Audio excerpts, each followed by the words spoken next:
World War I was the first conflict to have aerial combat, and they didn't really know how to go about it. For example, the story of Ernst Udet. Now, one day, Ernst was flying his plane over some war, and then he saw a French plane doing the exact same thing. They get into a dogfight, trying to get behind one another, doing flips and tricks and all that cool stuff. Ernst notices that the French pilot is none other than the George Guinemer. Now, don't let George's amiable demeanor fool you, friend. This guy was a fucking ace. 30 confirmed air victories! He knew he had to bring his A game. And he did. He got George in his crosshairs, lined it up, pulled the trigger, and nothing. His guns were jammed. Listen, I'm not a German fighter pilot from World War I, but even I know you don't want that happening. But you never guess what happens next. George sees this, and instead of killing the helpless German, he just flies away. Now later on, George said that he did this for honorable reasons, because it wouldn't have been a fair fight. And I hate that, because on the ground, they were gassing each other like dogs. Is there honor in war? Why did the German helmet from World War I look like this, but British helmets look like this? Well, there's actually a bunch of different reasons. So let me explain you. The German helmet was called the Stahlhelm, and the British helmet was called the Brodie helmet, more commonly known as a tin hat. French had the Adrian helmet. We're not talking about them, they're French. You'll immediately notice just how different they are because the people in charge had completely opposing philosophies. The Stahlhelm is obviously more protective. It covers more of the head, it's made from thicker steel, and it deflects shrapnel from any direction. It was made to be a well-rounded helmet. Meanwhile, the Brodie helmet was designed for one thing: to protect against overhead shrapnel. Because, believe it or not, in trench warfare, you're spending most of your time in a trench. Your sides are already protected.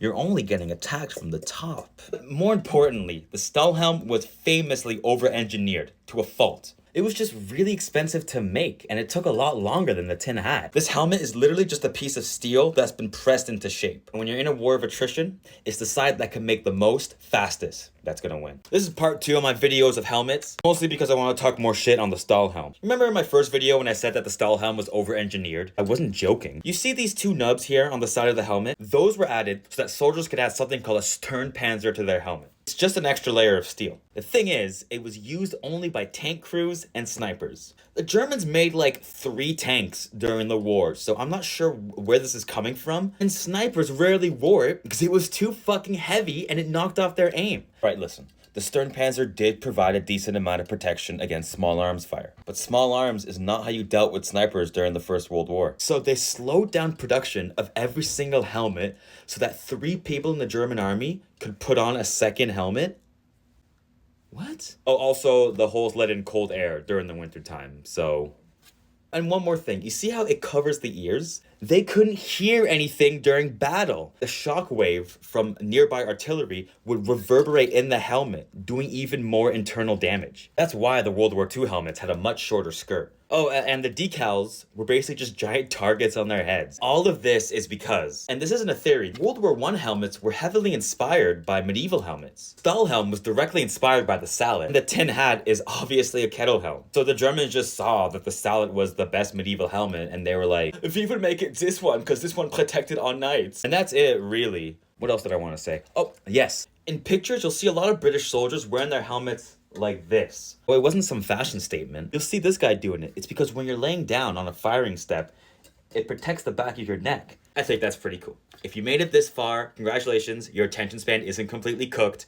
I would really appreciate a like and a follow. Alright, fine! I'll make a video on the French helmet during World War I. But if this video doesn't do well, I'll blame it on you. But if it does numbers, I'll give you a kiss.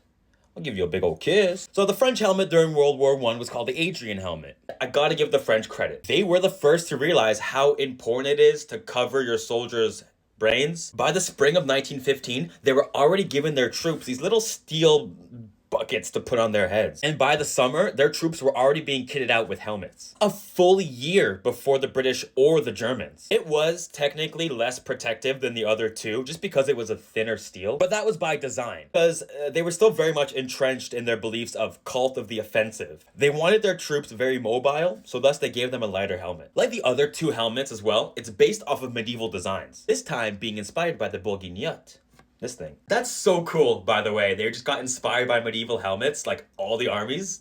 That's cool. My favorite part about the Adrian helmet is that it was designed to have these insignias on the the forehead. It wasn't like, oh, you can put these on if you want to. No, it was integral to the helmet. There was giant fucking holes here that you had to put an emblem in. Different branches had different emblems, like the infantry had the grenade here, artillery obviously had fucking cannons. All right, are you happy now? Are you done? Will you stop commenting to make a video about the French helmet during World War? Has a dog ever saved your life before? I love dogs.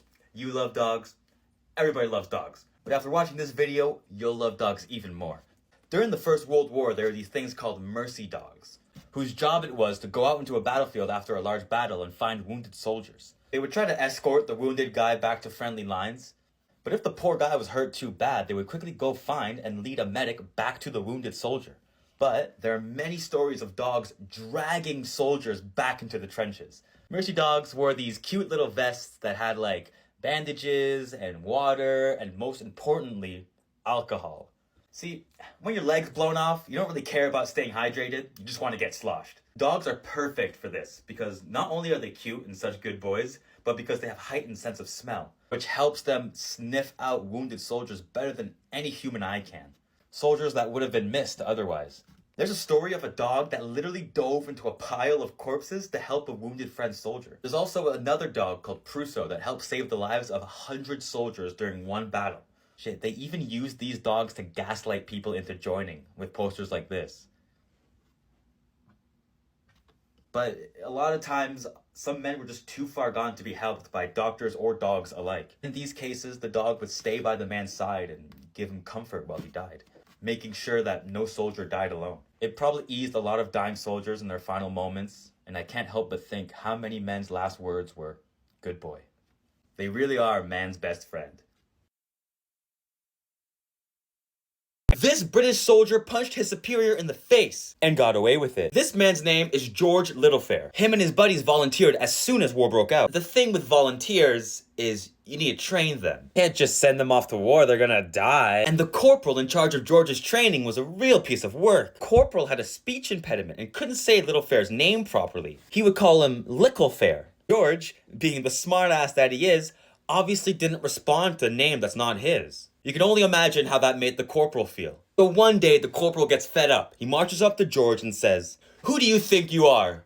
I know what you are. You're a bastard. That's what you are." Oh, George did not like that. He turns around and punches the corporal right in the face. Now, normally, striking a superior can get you a court-martial. When questioned, he revealed to his commanding officer that his mother had actually died. And now, it's finally time to talk about Italy. Unlike during the First World War, Italy actually deserves some credit, because the Italian front was unlike any other. The fighting mostly took place in the mountains of the Alps, where they had to dig trenches straight into the stone. This forced the Italians to form the first shock troops. On the Allied side, meet the Arditi. Arditi translates to daring ones. And holy smokes, they were daring. I prefer their nickname, the Black Flames. And that's not even the coolest part. The Arditi were extremely effective. They were the first to use a very rough form of the creeping barrage. They would sneak up on an enemy trench while that trench was still getting pummeled by artillery, usually armed with nothing but daggers and grenades, and stormed the trenches using hand-to-hand combat. Their favorite weapon was a type of Sicilian folding knife, and were trained in hand-to-hand combat using Renaissance fencing manuals. Needless to say, they were badass. They also famously wore armor. Obviously, armor can't stop bullets, but they were in hand-to-hand combat all the time, so it stopped bayonets and it stopped knives. They were so effective that by the end of the war, the Arditi formed a full division. That's about 18,000 men. They struck fear in the enemy. And it's not an over-exaggeration to say that they helped win the war for Italy. Ciao, Bella! This might be my favorite tweet of the week. Women deal with periods, pregnancy, and menopause. What do men have to deal with? Try the Battle of the Somme. What the fuck do you mean, bro? But let's talk about the Battle of the Somme for a second. The Battle of the Somme is one of the most brutal and deadliest battles in all of human history, lasting about 4 months and killing more than 1 million men. And the first day of the battle was the bloodiest day in British military history. 20,000 Commonwealth soldiers died on the first day of the battle. I'm not talking casualties like wounded or missing or captured. Dead. 20,000 dead in less than 24 hours. J.R.R. Tolkien fought in the Battle of the Somme. He famously used the battlefield as an inspiration for Mordor. Yeah, I can see it. Another famous person fought in the Battle of the Somme as well. He got his leg injured. To this day, it's a deep scar in the British psyche that refuses to heal. So seeing it used as like this incel gotcha is very inappropriate to me. Sorry for being emotional. I think my Battle of the Somme is coming up tomorrow. British soldiers weren't allowed to drink water during World War I. Okay, they were technically, but only if their officers specifically gave them permission to. And there are two main reasons for this. See, leading up to World War I, the British Army was more of a police force, because England had this little thing called the biggest empire known to man, and the soldiers were there mostly to just keep the peace. A lot of these places were very hot. Caribbean, Africa, India. And to these boys who are from muddy, rainy England, they had to make sure that the water was being rationed out properly, that they wouldn't finish it all in one day. The second reason is logistics. Have you ever carried one of those like 5-gallon water jugs up a flight of stairs? Pretty heavy, right? Now imagine carrying thousands of gallons through this.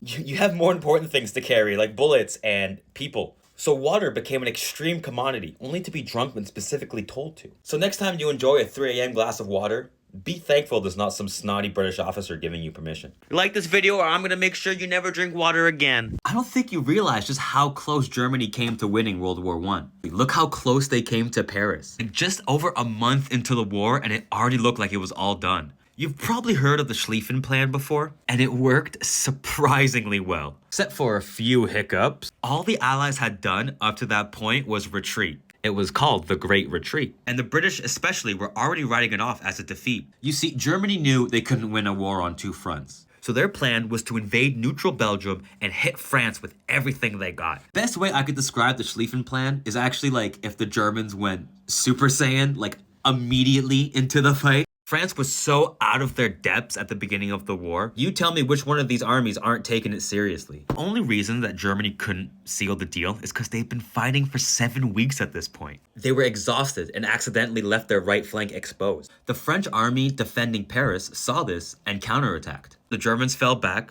trenches were dug, and it stayed like that for the rest of the war. We actually have audio of the ending of the First World War. Check this out.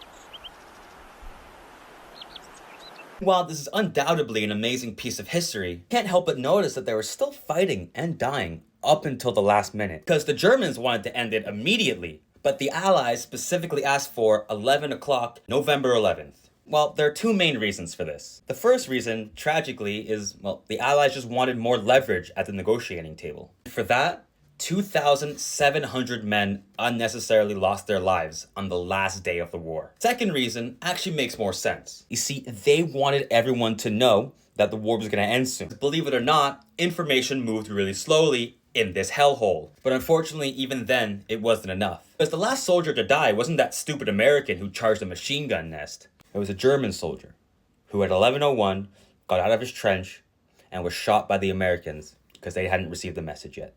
Thank you so much for watching this compilation. I really do appreciate it. I plan on making videos like this till the day I die. So if you have any suggestions on what I should make a video on, put it in the comments down below. If not, you can always just like and subscribe. Thanks.